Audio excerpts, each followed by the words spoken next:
오늘은 나훔서 1장 9절에서 15절까지 말씀입니다. 우리는 어제 이 요나가 니느웨에 전했을 때 이 니느웨 사람들의 반응과 또 나훔이 100년 후에 니느웨를 향해서 하나님의 심판의 메시지를 전했을 때 이 반응이 다르다라고 말씀을 드렸습니다. 요나가 니느웨에 복음을 전할 때, 하나님의 심판을 전할 때는 니느웨 사람들이 다 회개하고 하나님께로 돌이켰었죠. 근데 100년이 지난 이후에 이 아수르는 완전히 달라져 있습니다.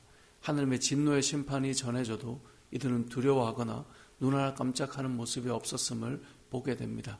왜냐하면 이 100년 사이에 아수르는 북이스라엘을 멸망시켰고 또 남유다도 지속적으로 공격하며 그들의 힘을 떨치고 있을 때였기 때문에 그렇습니다. 오늘 본문에도 그 말씀이 연결되어 나오고 있는데요. 나훔의 이 메시지를 들었을 때 아수르 사람들은 거기에 대해서 두려워하거나 하나님의 심판에 대해서 걱정하는 것이 아니라 그들은 머리를 짜내서 우리가 어떻게 할 것인가 라는 생각을 했던 것 같습니다. 다시 말해 우리가 보통 하나님의 말씀에 두려워하거나 하나님의 말씀에 회개하지 않는 사람들의 특징이 이 안에 담겨 있는데요. 그게 두 가지를 알 수 있습니다. 첫 번째는 오늘 9절에 보니까 이렇게 말해요. 너희는 여호와께 대하여 무엇을 꾀하느냐. 이게 무슨 말이에요? 니느웨 사람들이, 아수르 사람들이 스스로 꾀를 내는 거예요. 지혜를 내는 거예요. 그러니까 하나님의 심판의 메시지를 들어도, 하나님의 진노의 말씀을 들어도 자신의 생각으로, 자신의 지혜로, 내 꾀로 이걸 풀어갈 수 있다고 생각하는 거예요. 그럼 하나님을 믿지 않는 사람들의 특징은 무엇인가를 생각해 보면 스스로 지혜롭다라고 생각하는 사람들이에요. 나의 꾀로, 나의 지혜로 내가 깊이 생각해 보면 해결할 수 있는데 하나님이 왜 필요한가? 하나님의 진노를 내리신다고 내가 잘 생각해 보면 이걸 해결할 수 있는데 라고 생각하는 사람들은 하나님의 그 말씀에 반응이 잘 되지 않죠. 이 지금 아수르 사람들이 그랬던 거예요. 너희가 여호와께 대하여 무엇을 꾀하느냐. 아무리 꾀를 내봐도 하나님께서 뭐라고 말씀하세요? 그가 온전히 멸하시리니 재난이 다시 일어나지 아니하리라. 10절의 말씀은 어떤 재난이 이들에게 일어나는가를, 어떻게 하나님께서 철저하게 진멸하시는가를 보여주고 있는 것이죠. 자신의 꾀를 믿지만 결국은 하나님이 심판하신다라고 알려주고 있습니다. 또 한 가지, 하나님께서 진노와 심판의 메시지를 전해도 받아들이지 않는 사람의 특징, 아수르의 특징인데요. 스스로 강하고 힘이 있다고 생각해서 그렇습니다. 여러분 12절 말씀을 보세요.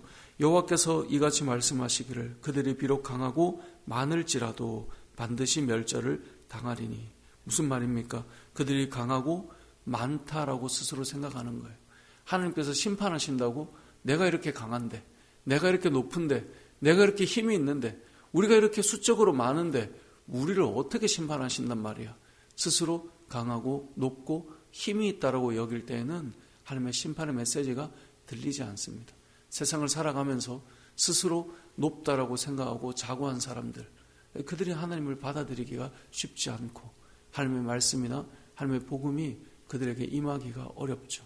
이유는 스스로 힘이 있다라고 여기기 때문에 그렇습니다. 오늘 본문에 등장하는 아수르도 마찬가지입니다. 우리가 크고 강하고 많은데 우리가 무엇을 두려워하랴, 이런 생각 때문에 받아들이지 않는 것이죠.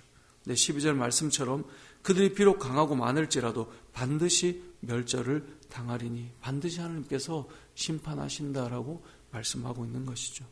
오늘 이 말씀을 통해 우리가 기억할 것은 우리의 삶도 우리가 잘 하나님을 따라가고 순종하다가도 우리가 그러지 않을 때가 있어요. 언제냐면 내 꾀가 더 맞다고 생각할 때, 그리고 내가 그걸 따라가지 않아도 충분히 잘할 만큼 힘이 있다고 생각할 때, 우리는 그때 기도하거나 우리는 그때 하나님을 따라가거나 하나님 말씀에 순종하지 않죠. 왜냐하면 내가 내 인생 살아낼 자신이 있기 때문에 그런 것입니다.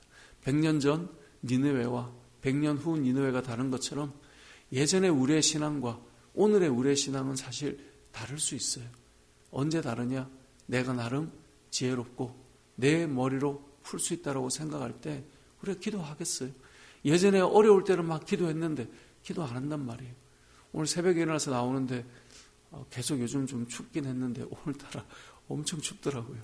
그래서 우리 기도하러 나오는 장로님 권사님들 참 이렇게 나올 때 대단하시다. 이렇게 추운데 기도하러 나오는 그 마음, 그 모습.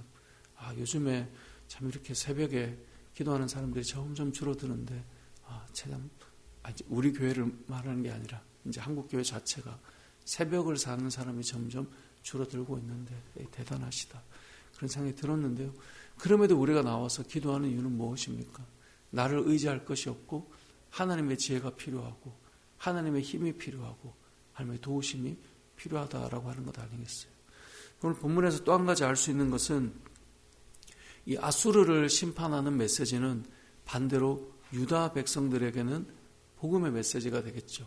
왜냐하면 계속해서 괴롭히던 자를 하나님께서 심판하시니까. 하나님의 심판은 한편에는 하나님의 징계이지만 또 한편에게는 복음이 된다는 것을 알려줘요. 그게 15절이죠. 볼지어다 아름다운 소식을 알리고 화평을 전하는 자의 발이 산 위에 있도다. 유다야 내 절기를 지키고 내 소원을 갚을지어다. 왜요? 악인이 진멸되었으니. 악인이 진멸되었으니 이제 우리는 이 복음의 메시지가 되는 것이고, 그래서 우리에게 뭐가 회복돼요? 절기를 다시 지키게 되고 서원을 갚을 수 있는 시간이 찾아오는 거예요. 하나님의 사람들은 하나님께서 이 세상을 통치하실 때 깨닫는 시간들이 와요. 하나님의 복음과 하나님의 역사가 우리에게 다시 시작되는구나. 그래서 우리에게는 예배가 다시 회복되는 거예요. 절기가 다시 회복되는 거예요.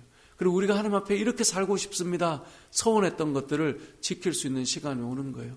이런 믿음으로 살기를 원하고 믿음의 삶을 살아갈 수 있는 것, 그만큼 큰 은혜가 어디 있습니까? 하나님 제가 이렇게 살고 싶었습니다 라고 말하는 그 삶을 열어주셨을 때 그 서원을 지키고 하나님 앞에 감사의 약속을 드리며 또 우리가 믿음으로 걸어갈 수 있는 것, 그게 유다 사람들의 지금 모습인 것이죠.